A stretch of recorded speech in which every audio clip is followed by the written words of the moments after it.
to the Bearded Finisher Podcast, your one-stop show for all things finishing and coatings. Your host, Zach, and a variety of industry experts will guide you through the art of perfecting your finishing and business game. From seasoned pros to fresh faces, get ready for tips, tricks, and trends to elevate your knowledge and business to the next level. What is going on, everybody? Zach here. We are back at the show Friday, final morning. Got here early so I could squeeze into the booth and talk to the awesome guys at SurfPrep. Everybody knows Skylar. We've got this awesome gentleman to my right. His name is Nippen. Yeah. Nippen. And what we're going to talk about is what you will hear in all the videos. The most interesting thing that everyone's seen, new technology, is what's behind us, and I'm going to move out of the way, is the automated sander. So first off, Skylar, what's going on, man? How are you doing, buddy? Oh, man, I'm doing good. I'm glad to be back. Well, we're honored to be back here with you, Zach. And yeah, it's been a good 3 days. The show, I would say the volume of attendance has been maybe off just slightly. Yeah. But for those that made it here and they came with the intention of looking how to improve what they do with the processes that they have in their facilities, it's been rewarding. We've had a tremendous amount of activity and engagement here. We are always slammed, it feels like, in the booth. And it's been especially exciting this year because the connection that I have had with Nippen Goal, we kind of organically met here about what Nippen 15 months. 15 months ago. Wow. So I would say that Nippen is very intentional. I'm intentional. Our entire team is intentional. Very much. And we discovered a very simple way to deliver value to a shop, regardless of size, to help them reduce the amount of, I guess, I've always thought about what keeps people up at night. Yeah. You know, shop owners, what keeps them awake? And we have found a phenomenal solution to addressing some of their sanding issues. Yeah. So I just real quickly. Quick overview, just kind of let everybody know what we're looking at here. Yep. And then we'll get Nippen to get into a little bit of the technical talk. But just kind of let everybody know how it works. So when anybody on our team goes into a shop, we are always listening and observing and trying to figure out where those pain points are with sanding. Sanding is not fun. Never. And when you see sanding cells where humans are struggling to get work done, that's where our attention is drawn to. Yeah. That's where we're focused on how do we help them do what they do better. If you take, for instance, this solid slab MDF door, we got pencil marks in there. With the SurfPrep sanding system and with Vancouver Automation, we're able to take either the rectangular sander into this recessed panel area or the round sander. It's a 5-inch. It could be electric or air. And what we're doing is we're taking the tool in here. We're removing all of the fuzz left over by the router. Yeah. Any trailing lines, any areas that need to be cleaned up for thermofoil, for primer, paint, whatever it is. And the great thing about this tool is that it's consistent. When we're doing this, I've done this by hand with a 3x4 sander. It's extremely difficult to have the consistency and to get. Yeah, you're going to move around. Exactly. And that's going to be even all the time. Right. Even all the time. So that's what people are. They're looking for solutions to get that addressed and handled. The biggest problem is if somebody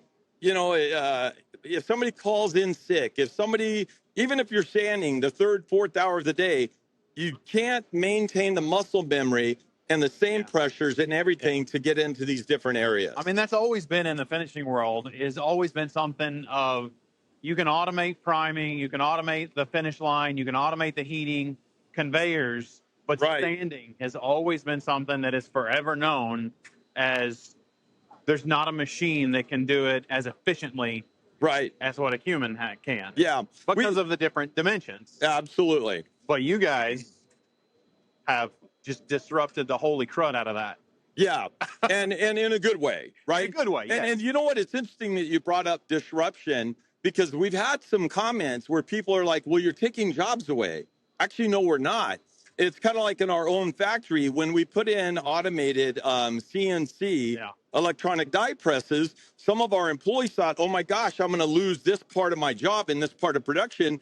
When in reality, it was just a reassignment to another area. As the company scales and grows, you don't want to lose those good people. You don't want to lose them. So we've had some people say, "Well, oh my gosh, I'm going to lose the 2 ladies or the 2 men that were doing all the sanding." No, what we're doing is we're creating an environment where now they can use more of the intellectual part of what they're doing. They can now operate this thing. They can learn a new skill. They learn a new skill. That goes further in life. But also, I mean, it kind of goes back to the entrepreneur, and you and I are really similar to that.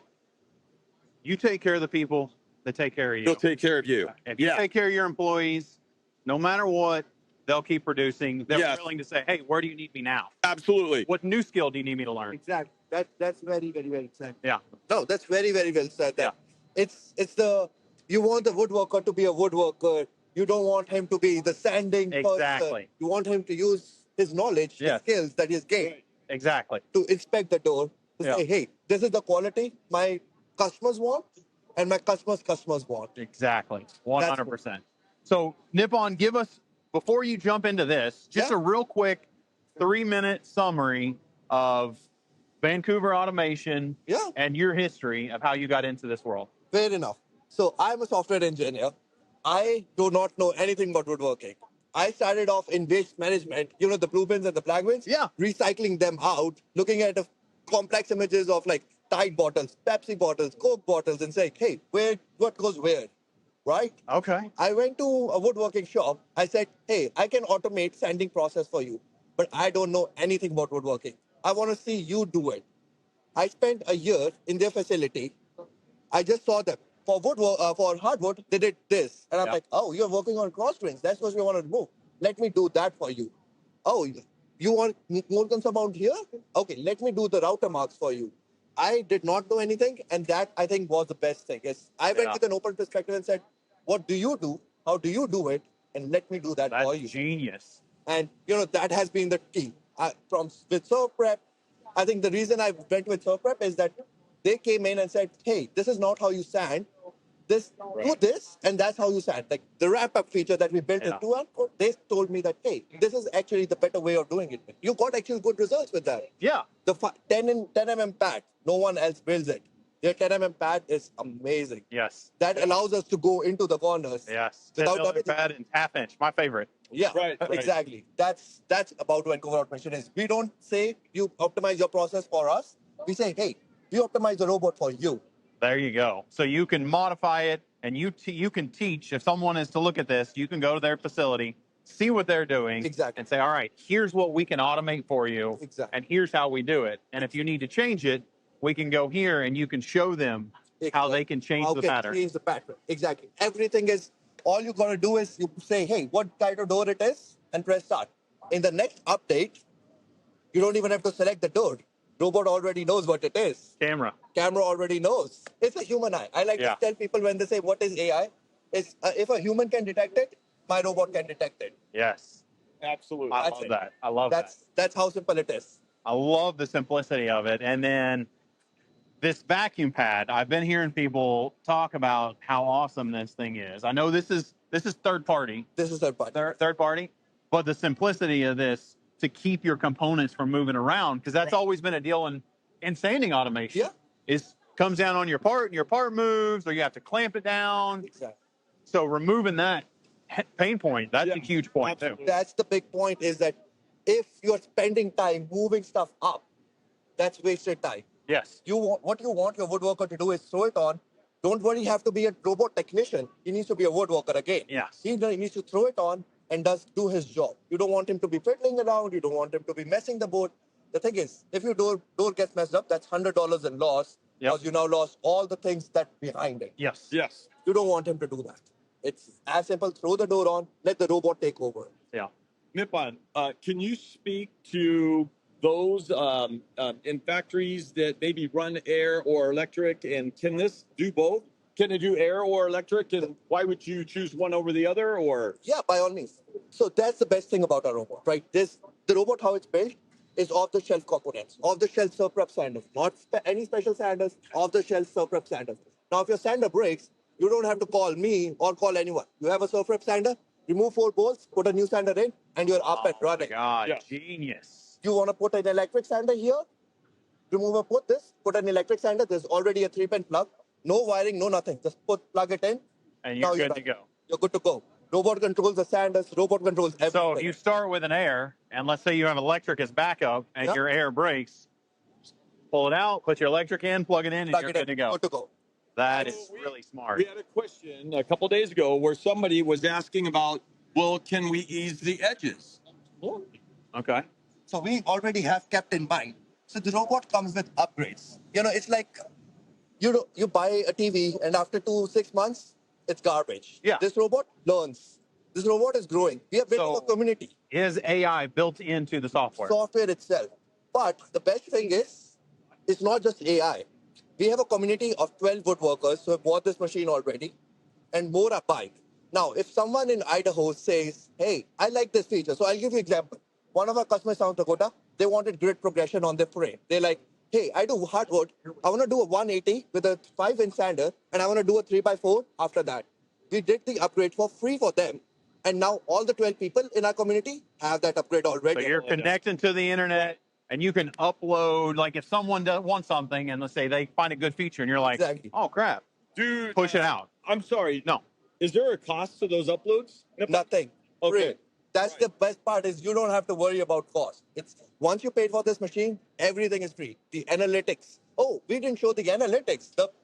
You can actually see what's going on in your facility. You can see a before and after of the sanding. So ultimate traceability. Since we are clicking an image, we know what the robot did before and after. So now if a customer comes back and says, hey, my door is damaged, you can see who is to blame. Is it shipping company? Is it someone who missed that QC? No. Or if it's rough, or Exactly. you think, hey, this one just got primer. Did this one not make it on? Exactly. I like that. So now if you know which you guys batch was really thought this through. It's pretty exciting. Yeah. It's very exciting. To be honest, we thought it through, but it's our woodworkers who gave us the idea. Say, if you do that, that would be very helpful. Yes. I mean, why didn't we think of that? Getting that industry experience makes a huge difference. Yes. To take that, some people call it fast prototyping. Here's what we got. Stick it out there. Get the feedback. May not all be great, but you're always going to learn something. Exactly. You're always going to learn, and it's going to make the product better. Exactly. That's awesome. That's awesome. So let's, real quick, you've got 12 guys in the community on it. What is the goal? Let's say team size, shop size, like the investment that a shop's going to make. What are we looking at on this? And what's your, let's say, ultimate, someone comes to you and says, hey, I've got a 2-man shop. Is this for me, or do I need to stay with a manual sanding? Yeah, it's an individual decision. Yeah. And some of the smallest shops, they're looking at this because of the price point, the value that it delivers, and they're saying, I need this in my shop. So originally, when Nippen and I got together, I was thinking, okay, this is going to find a home in a large OEM where there are, 20, 30, 40, 50 drop stations where people are hand sanding. Yeah. What we've come to learn is that a 4-man shop.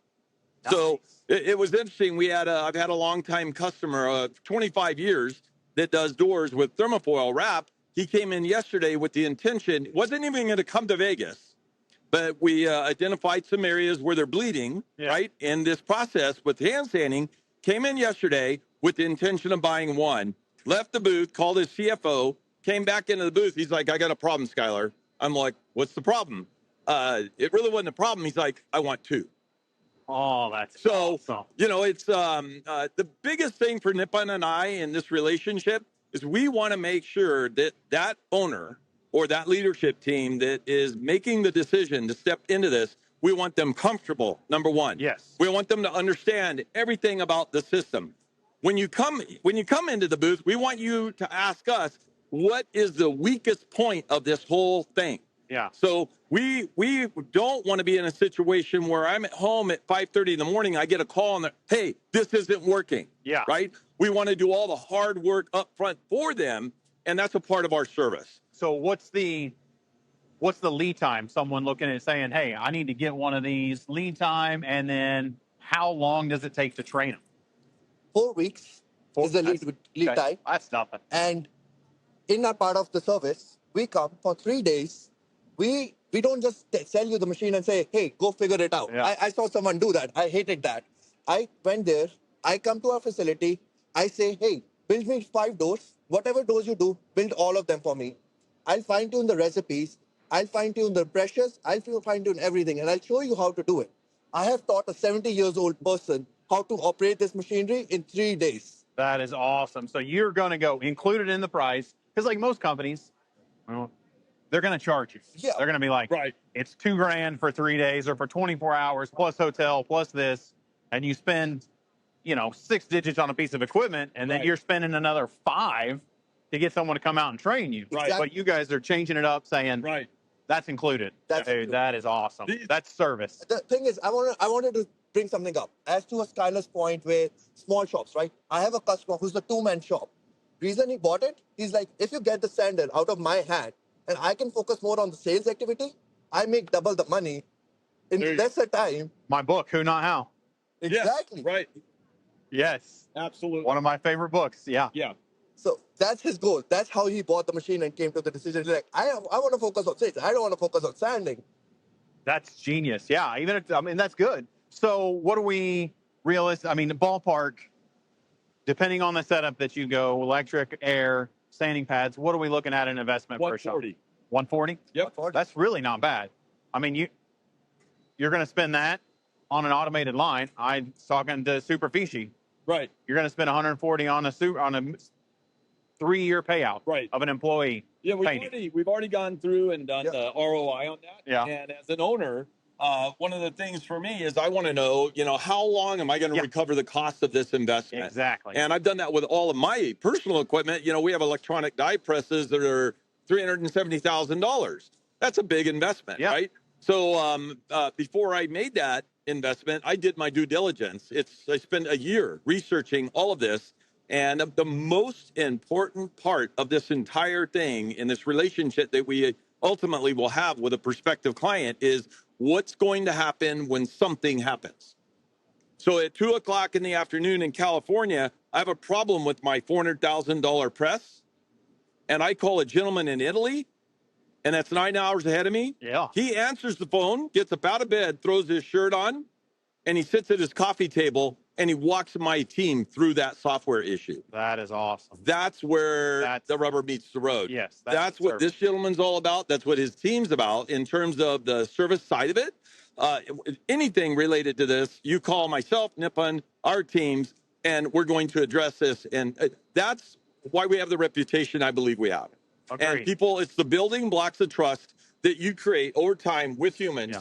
And when you have a wall of trust with them, your phone number is at the top of their list, and they're calling you whenever a problem. Yep. And it's just a phenomenal thing. So it's so simple. It's so simple. It's easy. And that's what we want to continue as well. As Skylar said, we want to increase and build on his reputation and say, hey, you have a help button, press that help button. Within 5 minutes, if my team doesn't come back, we'll take away the machine, because within 5 minutes, someone or 15 members get an email, hey, there's a problem with this machine, come look at it. That's nice. So here, if you see, I just press this help button, takes a second, sends an email saying, hey, there's a problem, come look at this machine.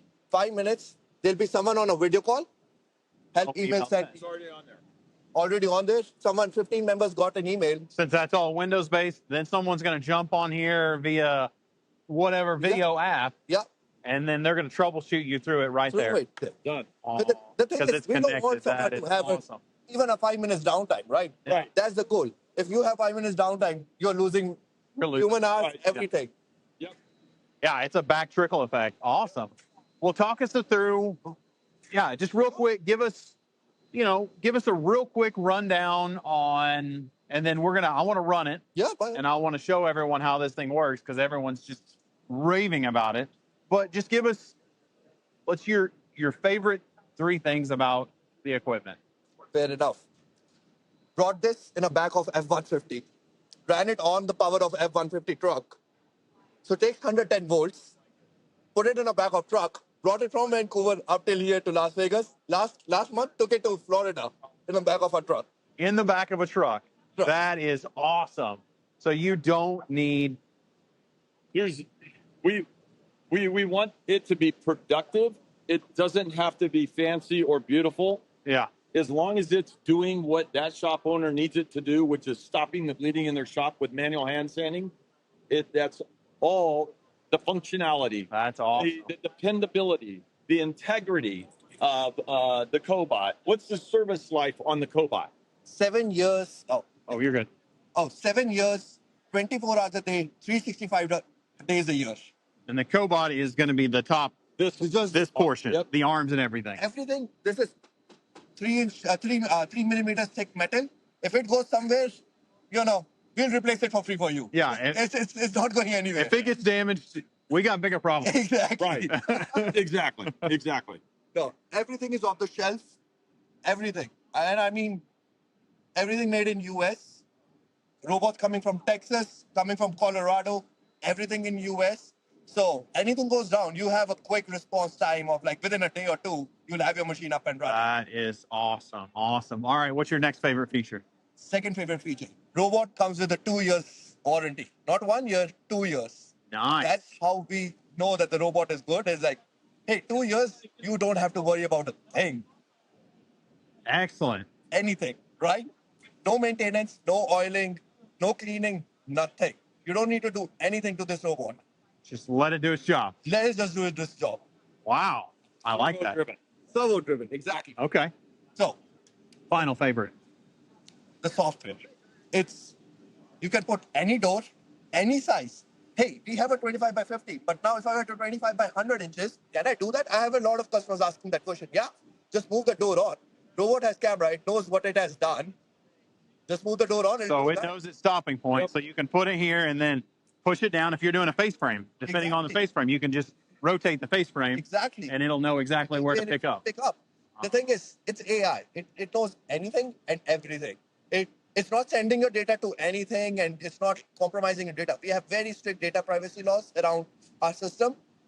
Nothing is getting compromised, but it's AI, so you don't have to worry about it. It's all running locally in your system.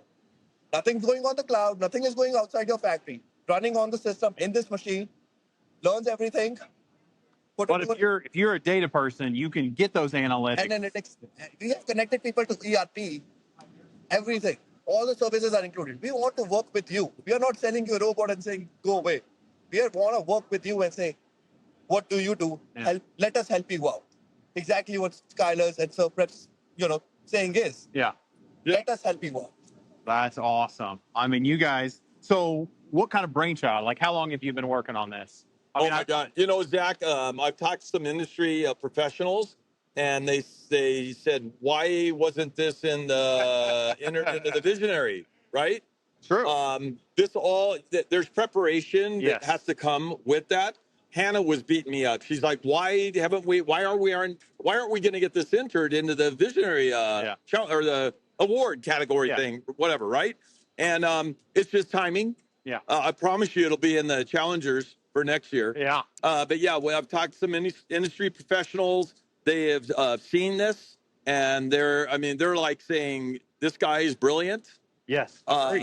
Their core values align directly with ours, and it's all about the person who's coming into buying this thing. But equipment's one thing, but when you put your name and your integrity behind it, right, that's what takes it to the next level. Right. And that's what makes those relationships absolutely fortified, I guess is the word I'm looking for. Yep. We would hope that there are folks out there in the industry. We have people that have been running the 3x4 sander for 8 years. Yeah. And they look at that and they're like, and we've got wonderful Wendy that's on our team, and she takes care of all of our sander issues, concerns, questions, whatever. We address those right now. Yeah. And so it's the building blocks of trust that create that wall. That's the same exact thing that Nippen and Knit Tissue are all about. It's the same thing. We're not here to sell anything. Yeah. We don't want to sell anything. We want people to see something that will fit a need in their shop. Yes. We hope that they purchase it from us, and then we will bust our butts supporting them. Yeah. Solving problems, developing relationships. That's it. Sales is the third, fourth down the list. That's it. It'll happen. if you do the first 2 or 3. Right. Exactly. My hope, my wish, my prayer, my goal is for everybody that buys one of these things, their business scales and they've got to hire 4 more people. Yep. That's You know, awesome. Hey, maybe down the road, now they got to buy another one. You got to have a human there to run it. Yep. So it's helping everyone. Yeah. You know. So anyway, we're pretty fired up and excited, huh? Yeah. That's awesome. I want to give one more shout out. Oh. Is if you how we design the machine Yeah. is you want to get more productivity of the same person, right? So now imagine you had one robot here, one robot, and then one robot in a U-shaped configuration, and then the person is just loading all 3. I mean, Now his yeah. productivity is 4 times more Yeah. than he could have ever received. And Yeah. now the shop has another CNC to feed all the machines, and he's growing. I mean, I'm just thinking of, when I had my shop, my SOP for sanding was like 2 pages long. Yep. And you're always modifying it 3 times, count to 3, go that way, Yep. feel it, get a Yep. supervisor, but it minimizes the need for SOPs, Yep. and which is going to make them more efficient. Yeah. Exactly. Oh my gosh, yes. Well, Yeah. guys, thank you very much. Oh, I thank you. appreciate it. Nippon, Thank you. wonderful to meet you. Appreciate you guys showing me this. And now let's watch it run. Yeah. So, All right. Do you want your brand in front of the people who actually move product? Painters, finishers, and manufacturers? The Bearded Finisher podcast has pulled in over 75,000 downloads and reaches across the entire finishing supply chain, from job site to manufacturing. From single episode sponsorships to social media promotion, we offer flexible options that get your brand noticed. Real reach, real results. Visit thebeardedfinisher.com and let's get your brand front and center. Are you a residential painter buried in admin, scheduling chaos, or constant material delays? Meet mypaintbuckets.com, the first dedicated project management platform built by painters for painters. It delivers turnkey workflows to simplify your day, from project sharing and material ordering to scheduling and EPO capture, so you can focus on scaling your crew and maintaining the reputation you've worked so hard to build. And if you're a supplier, painters are evolving faster, smarter, and more efficient than ever. The suppliers who thrive over the next 10 years will be the ones who build real trust. That's why we created free tools to help you keep up and stay relevant. Head to mypaintbuckets.com and see why the next generation of painters isn't looking back. What is going on, everybody? We're still live at the show, AWFS, here in Vegas. We're on day 5, right? 4 or 5? Feels like day 10. Friday, last day here. We've got Jakub, Sivam Coatings. You guys have seen him on an episode before. We're stopping in, check on things, check out some samples. First and foremost, how's the show going for you guys? It's interesting. Would be, I guess, a nice way of saying it. You know, it's become more of a networking show with other competitors or Yeah. coworkers, some business partners, you know, equipment manufacturers. It hasn't been quite empty. Yeah, there hasn't been quite the traffic that has been, I mean, in the past years. I mean, I know since I started coming almost 5 years ago, it seems like every year this particular show has gotten just a little bit smaller. Yeah. Yeah. Yeah, I've been doing this for, I think, 16 years, and this is definitely, I don't know, 1/3 of what it used to be, if not smaller. Yeah, I know when I first started, it was Size-wise, smaller. but, you know, just looking around, like, there's no people crowding Yeah. corridors, and it used to be like the whole day would go by, you wouldn't have time to get lunch, because you were like left, right, you know, how can I help you? Hey, you talk to this person. Yeah. It hasn't been like this Yeah. year. The foot traffic's been interesting this year. That's been kind of a common theme of everyone I've talked to. But I mean, I will say though that a couple guys have said that even though it's been light, like the people that actually did come have tended to be a little more fruitful. I Yes, guess. that's what I actually had this conversation earlier this morning with Joe Pilon from Renner, was that in the past, it was big crowd, you talk to a lot of people, which is nice because you get kind of practice in selling things, but you sort of knew that a majority of those people, 80% of it will not turn into business. This year, it has been a lot slower, but the few that have stopped by, they came here for a reason. They were seeking us out, or looking at us and maybe some of our competitors. They had a specific thing that they were looking for, and it seems like it's viable business for whomever, whoever sold them the best. But yeah, more concrete leads, I guess. I mean, it's a win, like you said. It's nice to be able to practice on those guys, but it does make the time go by a lot slower. It does. It does. It does. We all had time to catch up. That's good, though. I mean, rumors. Rumors, they're always going to happen. I feel like just about any industry you go into, you're going to have that group of people that are just all over the place. There's going to be rumors in any of them. Well, yes. I've said this before. It's an incestuous little industry, and I'm assuming other industries are the same way. I just was over at SurfPrep, and I was talking to Skylar, and I'm like, we were talking about this exact same thing, and it was like, I was like, said exact words. I said, man, this coatings and woodworking world, it's just one big incestuous family. Yeah, it is. It is, most definitely.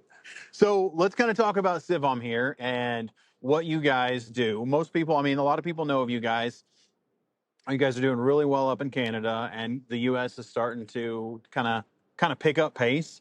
But I want to kind of run through some of your core items, and then I want to just kind of hit on a few specialty stuff, because you guys do some awesome special effects. Some of my favorite stuff. But let's kind of run through the core stuff of your core line as far as PUs, water versus solvent, and what people can expect from Sivam.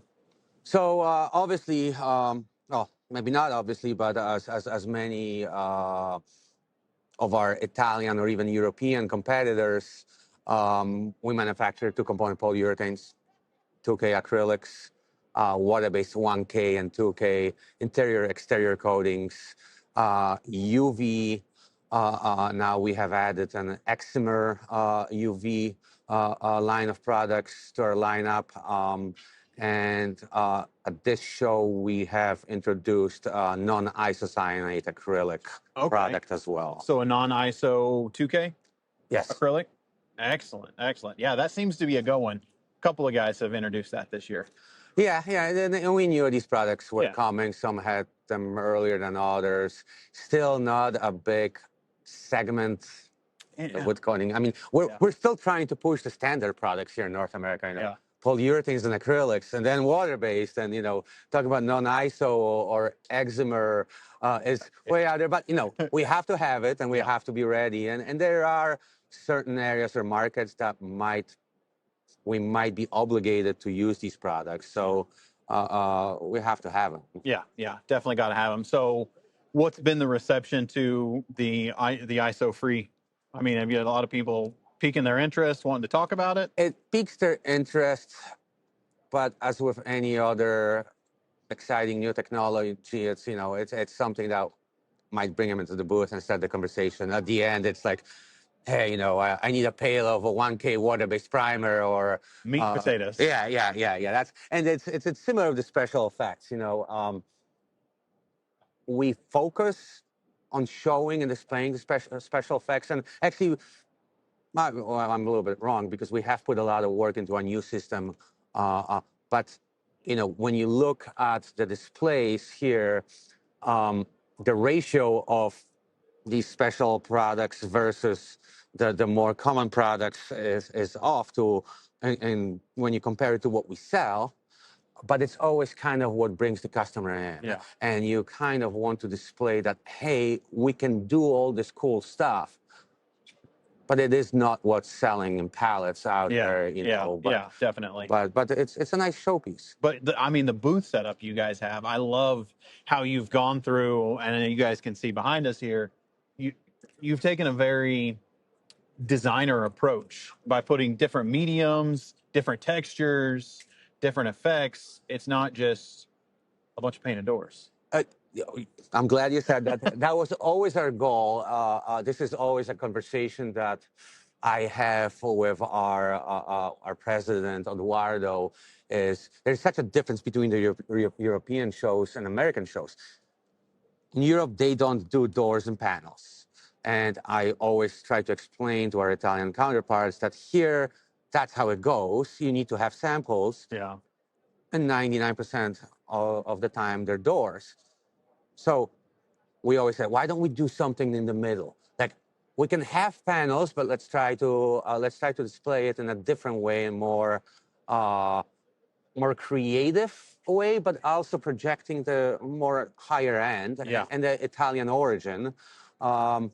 And then we were always very fascinated with the idea of a mood board, of like, when architecture designers put materials together. I personally really enjoy that, and I know Eduardo does as well.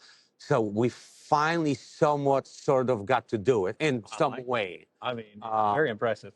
And there is another part to it, is that, we always been known for wood coatings. Yeah. As a company in Italy, we have done a lot of other substrates, polyurethane foam, even automotive industry or fashion or sports equipment. Really? So we've done this in the past, but now we sort of kind of, I don't want to say reinvent, but reinvigorated this department and designed this new system, which we're focusing on now, is that we have wood, we have glass, plastic, and metal, and we use the same tinting system to address all of these different segments. So you just have like your base coat and your top coats are varying based on the resin and what the substrate is, but you can use the same tinting program. The same tinting program, and now this tinting program is expanded to a very comprehensive range of metallics and pearlescents that also go across all these different substrates and interior and exterior application. So as a distributor or even a high-end customer or a large customer that would be set up with a tinting system, if they want to expand into those other substrates, they already have what they need. The software is there, the pigments are there, the metallics are there. All you need to do is bring in a different resin. So bring in a different base converter or top coat. Depends on what the application is, but it condenses everything, keeps it simpler. So you're making just so I understood it, you're making the special effects that you guys have, whether it be the metallics or the pearlescence. Those are universal across all the substrates. All the substrates. Wow, that is genius. So that's really thoughtful. So let's say for the metallics or even standard colors, if you're a furniture manufacturer and you manufacture, different components, so you got wood MDF as one part, then you have glass or metal or plastic that are other components of that piece. Bases and stuff like that. And they need to have the same finish or the same color or metallic effect across all substrates. This is what it's meant for. That's really good. I like that. So yeah, simplicity. I mean, that's like, I think the word that comes to my mind is just like high-end, elegant simplicity. You still get the high-end, elegant look, but you don't have to have 15 different products. Exactly. And we obviously, as we sort of relaunched this and are offering a new line, we made sure that on a technical part, the performance, it performs very well, especially, when we're talking about metallics, the homogeneity of the surface, no distortion, ease of application, which was something that a lot of us struggled in the past with. We're making it easier to manufacture, retain the performance of the product, and keep it simple for the end user, the distributor, or whoever is responsible for managing this. Yeah, I mean, I've sprayed a lot of metallics, and I will say that was always the hardest part, is the consistency and the uniformity in the flake. And then when you go to top coat it, how the top coat affected it. The top coat affected it, but even, the metallic itself, the flake, but also anytime that you try to shift the color, there was always It was always a struggle. There were either pigments that yes. would eventually encapsulate the metallic, it would Yes. diminish the metallic, the reflectivity of it, or the metallic effect. Or if you've gone a different direction and did something like dyes, then you have distortion floating and all sorts of Yep. other issues. This addresses it all. So, That's awesome. so you know, for this system, like specifically metallic, we have 4 metallic pastes. They're acrylic paste, it's not powder, different size of flake. Then we have 4 different interferential pearls that will shift the color to a different color as you go across. Then we have the metals, you know, the copper, the bronze, gold, Yeah. all that. And you can use one, or you can intermix them to get really interesting effects. You know, a small flake with large flake with red pearl and green pearl, And get some really crazy and copper chrome in it. Yeah. Kind of like similar to like this. Yeah, kind of like, yeah, like this or this. This would be, you have a little bit of spray of pearl here, which it probably won't register on the camera, but this is more homogeneous metallic copper chrome on glass. But the effects are wild, and you know, the opacity, you can. That's what I mean. The glass coatings is something that has always intrigued me. I never really got into it. Is most of it just applied to like the backside of glass to get that effect? It's typically the back of the glass, yeah. And do you have to prep the glass in any way? And it sticks directly to it. I'm just thinking of projects that I can do around the house. It's like some glass. I'm like, okay. So I know I've gone through the same kind of thought process as I was preparing for the show. Most of the samples came from Italy, or some of them are from last year's show. But I finally had ability to, hey, you can get creative and do some stuff. I said, well, obviously I'm going to choose the metallics, and there was some glass laying around, and I started. And once I did, then a world of possibilities open, and it's already, you know, I can't sleep. I'm thinking of what I'm going to do at home, or what, you know, what kind of exciting things I can achieve. So that was great. But coming back to what we're discussing, you know, we have this metallic paste with different flake, the pearlescence, the metals that we put into our converter base. But on top of this, we have 5 transparent, translucent pigments that now we can use to shift the color of that beyond the pearlescence, beyond you know, anything that you could imagine, without encapsulating the metallic flake, without diminishing the metallic color, and trying to see if I picked anything that was actually illustrated. That blue one right there, it's but you have crazy. Have the blue, you have the green, you know, but you can go more drastic. I like that. And really get wild. What about, so the thing that I always found when I had my company, when you get into this world, and it was a different manufacturer that I sprayed, we won't talk about them, but the thing that always got me was you were just trying to figure shit out, because no one knew anything about it here in the US as far as different application methods, different techniques. Are you guys going to class of any kind where people can come and like learn special effects? Is that something maybe you guys have thought about? I've thought about this many times. And yes, definitely there will have to be some education behind it. We will probably start at the distributor level. I think our first one will be in Calgary. Our distributor out there is very sizable. They have good share of the market, and we're sort of launching the pilot program there. Okay. So it will be first for the technicians and the guys in the lab to say, hey, here's the system. Let me show you a couple of things what you can do. And, you know, it's really once you put it in their hands that you start seeing all sorts of cool things that they come up with. And then it will be promoted to the end users. If we get a good enough response, then of course it only makes sense to have a sort of a training and bring them in. Right now it might be case to case. If you can get enough 4 or 5 guys. I mean, my distributor, I had to really push and push and push. I think when I finally got 6 guys, so I was like, hey. Yeah, it makes sense. Instead of doing it 6 times, you can do it once. 6 guys in, let's go out. We got to pay our way to get there, but they're going to teach us some really cool shit. Yeah, and you know, and And you can see like someone like Robert Chicky, Yeah. he really has the right idea. He's been doing this for a long time. Yes. He's been promoting, his system is very different than ours. But again, it's a specialty application and product, and he's really capitalized on that. Capitalizing. It's just finding those guys that are ready to go to that next level. And I think what he's done really well is he's piqued everyone's interest.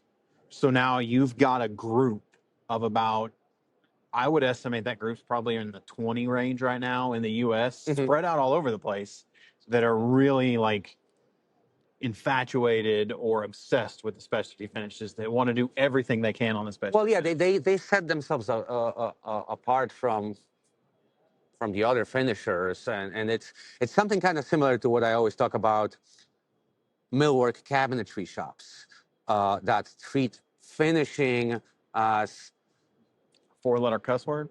yes, a red-headed stepchild. Like Yes. they don't want to do it. They have no interest in it. They're forced to do it to sell their product. So it's usually an overlooked part of the their operation. But now you're seeing companies out there, maybe younger companies, that are sort of starting to understand that, hey, we can all build cabinetry or do this or that. It's really the finish that sets us apart from our competition. And by the way, it's the first impression that you get. It's when you look at something and when you come and touch it, nobody's like, oh, this is so well constructed. They're, That's down the line. Yeah, that's down the line, but it's the first impression is the finish. So there are companies that are setting themselves apart by really kind of now investing into understanding and learning finishes and being much more proficient or advanced than their competitors. And I think this is the same case with those finishers. They found something and they're like, hey, why should we be doing what everybody else is? Let's do it. We can charge more money. We're more specialized. People seek us out. Well, and it's like, my father-in-law mentored me a lot in this business, and I think the guys that get into the specialty coatings world and the obsessive over the perfection, subconsciously they've realized, and this is what my father taught me, we're service-based business. Finishers are service-based. The sooner you realize you're a service-based business, you're selling a service of your hours. Yeah. You have X amount of hours to sell a year. So you got two ways. You either get more hours by hiring people, or you charge more. And if you're providing an ultimate service, you can charge more. So the goal is do less work and charge more. Yeah, it's that. And I came to a realization that it's also the knowledge that you bring. Yes. The experience that you acquire over time. That comes with that rate that you can charge. A rate, exactly. Yeah. And if you can do what others can't, it's because you have that knowledge. Yes. Yeah. And ultimately, if you can work 20 hours a month and make the same as a guy working 100 by putting in a little bit of skill. Yeah, I don't think anybody's going to choose the 100. Yeah. Unless, I don't know. Walmart will choose 100, but why? There's some people that think the quantity is better. Quality is going to outbe quantity anytime, in my opinion, but to each his own. Yeah. What about U.S. distribution? How are you guys looking as far as people picking it up here in the U.S.? And where can they get it now? So we have coverage all across Canada. Obviously, Richelieu is a big part of our business, and we are present in U.S. wherever there are Richelieu locations with coating labs. Okay. So all across the eastern board, Midwest. They also operate where they do acquisitions, and this is how they're growing and slowly moving west. So there are definitely more locations coming out towards the west part of the United States that I can't really mention yet. There might be already part of Richelieu, and we're just gearing up to introduce the program. Sometimes we have to wait, 6 months or a year because they just became part of our Richelieu family. We still are working on integration and stuff like that. Or they might already have a coding program or not. So it takes some work to either transition add our product line or start up the coating Yeah. division So in that location. the Richelieu locations, if we got listeners out there in the community, if you already buy coatings from Richelieu or you know they have a coatings department, do most of them stock it or they have access to bring it in? Most of them stock it, depending on the Perfect. market demand. Yeah. It will vary in quantity. But yes, if a customer comes in and it might be a product that you don't stock in this location because there hasn't been demand for this specific product. Because obviously the range is big. Especially coatings are always a hard one. Yeah. You know, if you're out there and you're looking at specialty, these guys have them. Yeah, but not many of them are going to stock these things because they're not big movers. So they have access to it within their own logistic network. You guys have a warehouse here in North America, right? Sivam does not. Sivam does not. Our warehouse is basically Richelieu. So our products come in mainly in two different locations. Those are the main hubs, which is Lac Nord in Montreal, and there's Calgary, both in Canada. Anything serviced in the U.S.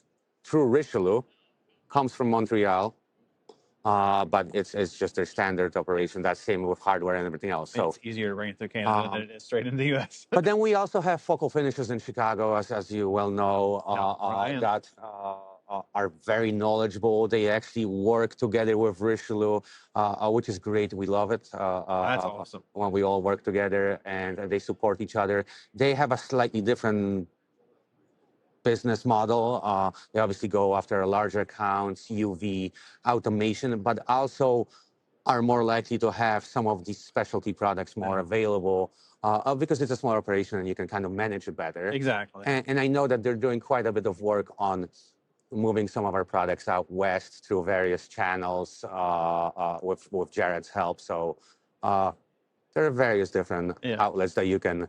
Well, good. I mean, that's always the big one. I mean, But we're always looking for more. Yeah, always looking for more. I mean, it's the one thing about coatings that, I mean, it's a good and bad. You can order them online, but there's still that group of guys that don't want to order online. They want to go see it. They want to feel it. They want to touch it, you know. So the more advanced distribution network, and Richelieu is a great partner. I mean, I can imagine they're just an awesome partner to have. They are. I mean, they you know, the resources are limitless almost. So pretty much. Yeah. Well, let's see here. I mean, we've talked about distribution. We've talked about coatings. Anything that you guys have coming up in the next year or two that you can talk about? Yeah, you know, a little bit more about products. You know, we've talked about the metallic system that we are now starting to promote here and has the various applications and products that go across all different substrates. But some other products that are worth mentioning. You know, we've mentioned in the non-iso acrylic, but we also have a new acrylic line, LFEO5 series or Acrysad 05, as we would call it, is a more entry level, cost-effective acrylic product that is a self-sealer, clear, with 48-hour pot life. Whoa! So it's a 2K. It's a 2K with a 48-hour pot life. Correct. So the point of the product is, or there are a couple, but you know, a lot of times when you try to switch guys in the solvent-based world from CV or pre-cat to polyurethanes, it's typically, you know, the only drawback is the pot life. When you go to acrylics, it's a little bit better, but still not the same. Yeah. So now you'll have 48 hours, which is more than any CV, as far as I know. I might be wrong, but most. I mean, most. There might be some, but most CVs are 8, 12, 24 hours. So here, you know, way beyond that. The other point of this is that for years we have gone after conversion varnish with acrylics. And sure, a lot of end users will understand and agree. I see the advantages: water white, non-yellowing, great clarity, lays down close to the grain, really easy to use, all great. Yeah. You know, extremely flexible, chemical and moisture resistant is great. Great. Like, we understand all the advantages. We can't afford it. Like, it's just not viable for us when we use conversion varnish. So this is what we're targeting. We want to go there and say, hey, just like your conversion varnish, you have long pot life, actually longer pot life. Just like your conversion varnish, if you want to, you can use it as a self-sealer. It was formulated to do this. And cost-wise, we're a lot closer to what you're used to. So now it might be something that helps them convert and get rid of formaldehyde and all that good stuff and get better performance and everything. So that's one, and we dubbed it CV Killer. So, that is still the dominant one in shops. It is. CV. It is. And, I mean, it's not a horrible product, but there's just such better products out there. And actually, no, it is not here. This is the non-ISO. We have the low-cost acrylic or the entry-level CV Killer sitting over there. I didn't think of grabbing one. Another product that we are excited about is our water-based low sheen. I actually have it here underneath. This is the water-based low sheen? This is the water-based low sheen. You know, for years, all of us have been going with the water-based or even acrylic natural effect look, which sort of mutes the surface, keeps it more natural looking. Yeah. But more and more, we're getting requests of, hey, we want a low sheen.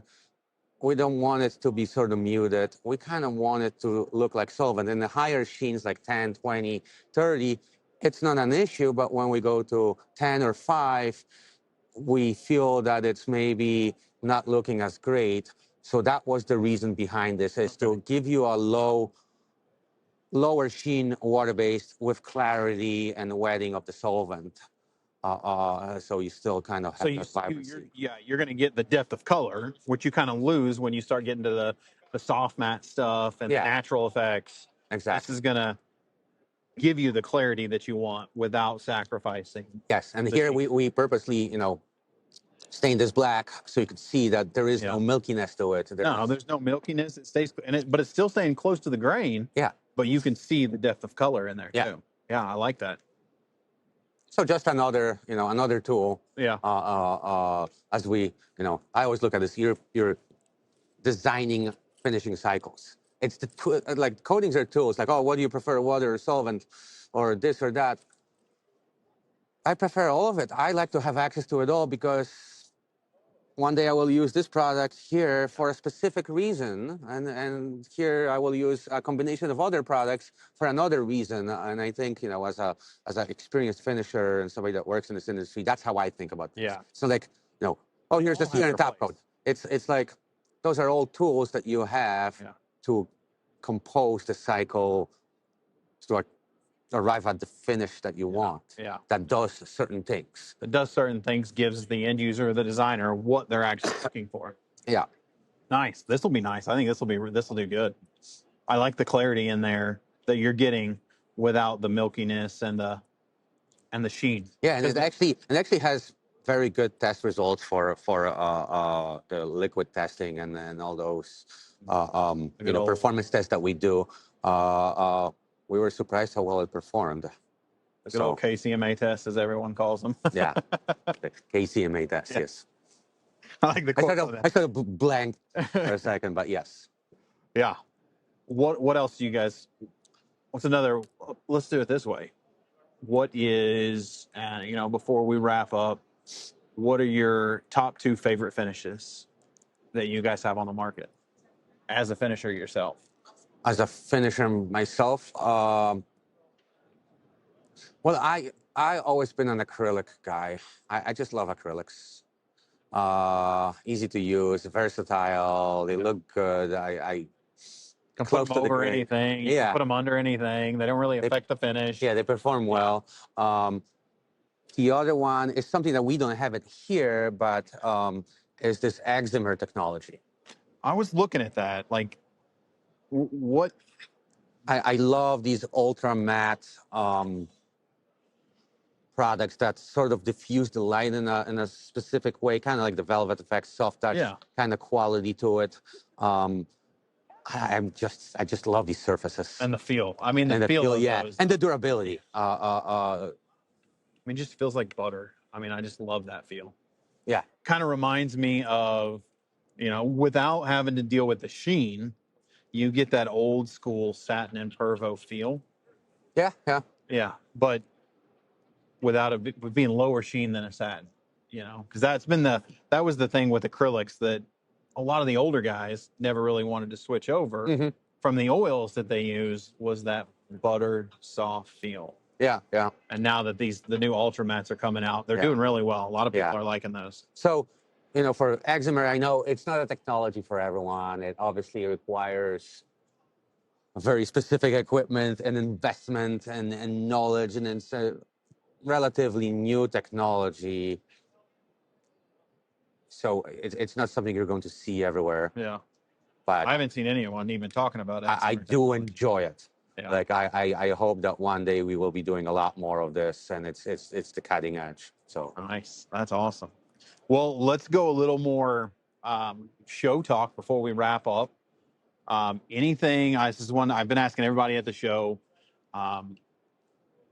Anything new that you really caught your eye? New technology, new companies? I've seen some new coatings companies out there, some new equipment companies, but what have you noticed, and what have you seen that you've been like, well, that's pretty kick-ass?